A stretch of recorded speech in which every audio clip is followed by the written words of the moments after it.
Hey folks, before we dive into this gripping tale about the legendary T-34 tank, the machine that turned the tide of World War II and still sparks debates among history buffs, engineers, and everyday military enthusiasts, I want to call on all of you. If you love these in-depth breakdowns packed with facts, my personal takes, and economic insights, make sure to subscribe to the channel right now. Don't forget to hit that like button and drop a comment below. What do you think about the T-34, a Soviet engineering marvel or an overhyped legend? Your thoughts help me create more content that keeps you hooked from start to finish. Now, imagine, it's 1943, the world is engulfed in war, and a secret convoy sails across the Atlantic with a Soviet gift for the British. What did they uncover when they took this tank apart? Why do some folks today try to downplay it?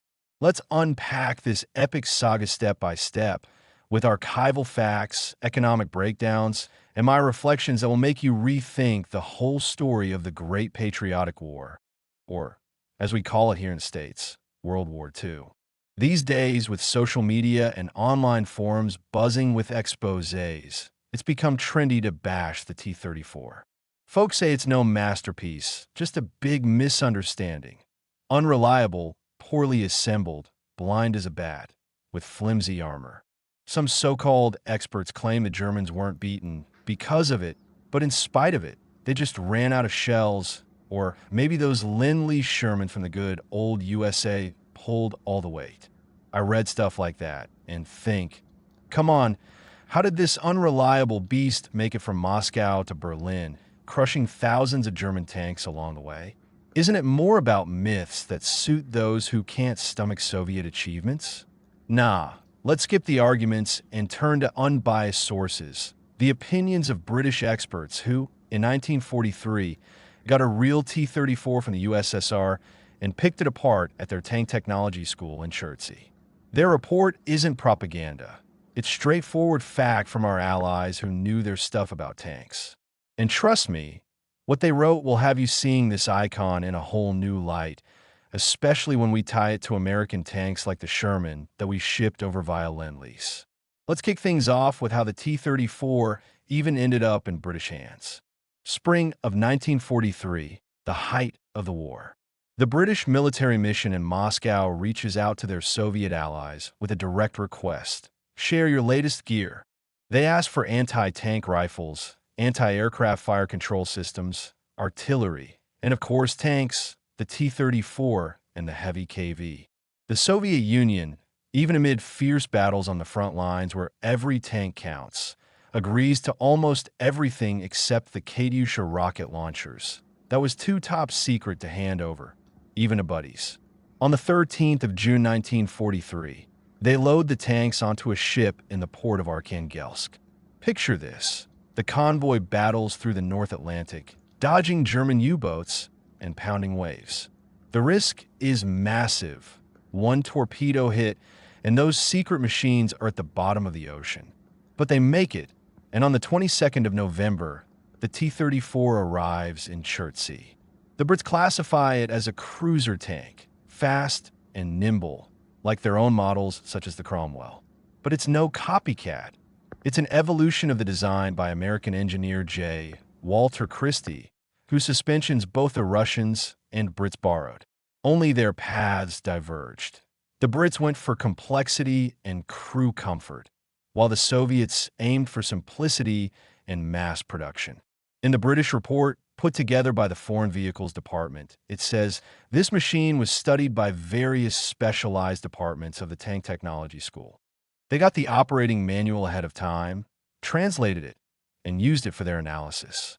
Key point, they didn't fully disassemble the tank except for the engine, since field trials were coming up. But what they saw was enough for solid conclusions. The Brits noted that the T-34 owes its roots to Christie, but the Russians tweaked it for their needs. Mechanical simplicity, a powerful all-purpose gun, tough armor, and above all, a design for churning out huge numbers even with scarce resources, machines, and skilled workers. I reflect on this. That's the genius. In 1941, when Germany invaded, the Soviet economy was reeling. GDP dropped by 34%. Factories were evacuated to the Urals under hellish conditions. Up to 20% of workers at tank plants were teenagers and women with zero experience. But the T-34 was built so anyone could assemble it. They used just 3 thicknesses of armor plates, 15, 20, and 45 millimeters, simplifying logistics and saving metal. The welded hull and cast turret, ballistically top-notch, but with a drawback: weak protection against splashes and internal scale that could injure the crew on non-penetrating hits. The Brits praised it.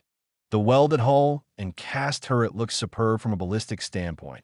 Accessibility, another big win. The flip-up rear plate for the transmission, brilliantly simple. But getting to the engine was tricky. The 76.2mm gun in a 2-man turret cramped quarters. With a crew of 4: commander, gunner, loader, driver, mechanic, struggling, efficiency takes a hit. The Brits pointed out, crew space is limited, which hampers gun handling efficiency. My take: yeah, it's tight like a submarine, but that's the trade-off for compactness and speed. The T-34 weighed 26 to 30 tons, hit 53 kilometers per hour on roads, and ruled mud or snow thanks to wide tracks. Compare that to the German Panther, 45 tons, slower off-road, transmission breaking down left and right. Or our American Sherman, similar weight, but its gasoline engine burned like a match. They called it the Ronson for how easily it lit up. The T-34 had a diesel, fuel-efficient, less fire-prone, based on an aircraft engine. The Brits were impressed. 12-cylinder engine with direct injection. The designers showed real boldness.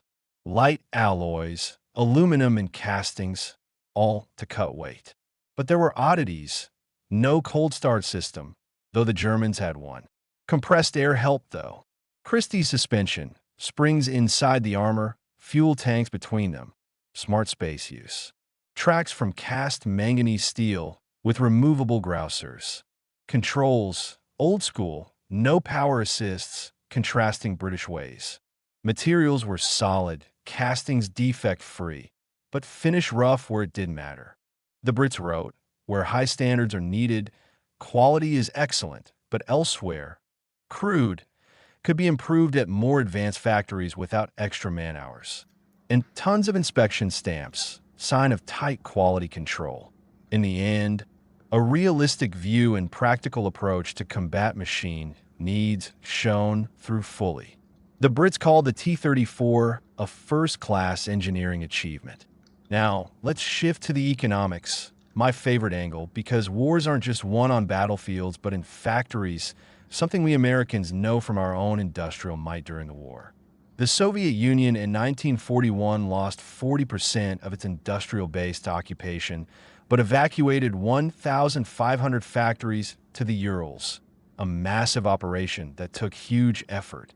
The People's Commissariat for Tank Industry, led by V.A. Malyshev, ramped up mass production, assembly lines, automated welding, simplified parts.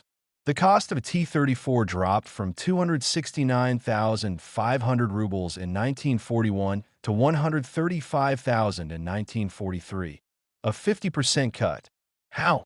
Fewer parts, standardization. In 1940, they built 1,800. In 1941, 2,800, and from 1942 to 1944, over 30,000. By 1943, 15,700 a year, averaging 1,300 per month. Total tally, 84,000 T-34s of all variants by war's end. Compared to Germany, just 6,000 Panthers, since they were complex and pricey. One Panther cost like 3 T-34s. The Germans blew resources on masterpieces, while the Soviets focused on volume. We in the U.S. cranked out 49,000 Shermans, but our homeland wasn't bombed, and our economy boomed. Lend-Lease from America helped the Soviets big time for 1,000 Shermans and raw materials, but their backbone was homegrown tanks. My reflections: the T-34 is a business lesson. In a crisis, Bet on simplicity and scale, like how Ford revolutionized cars with the assembly line, or today with Tesla's streamlining production to slash costs. And the myths? The T-34 was disposable, one use. Nonsense. It wasn't meant for quick death. Losses were high in 1941, 44,900 lost, 82%, but due to green crews and tactics. By 1943, reliability soared. Mileage before breakdown from 200 kilometers to 1,000. First with sloped armor. Not quite, but it popularized it. German General Guderian in his memoirs. Our tanks couldn't compete. At Kursk, T-34s turned the tide, even against Panthers that broke down 50% of the time. Let's break down comparisons.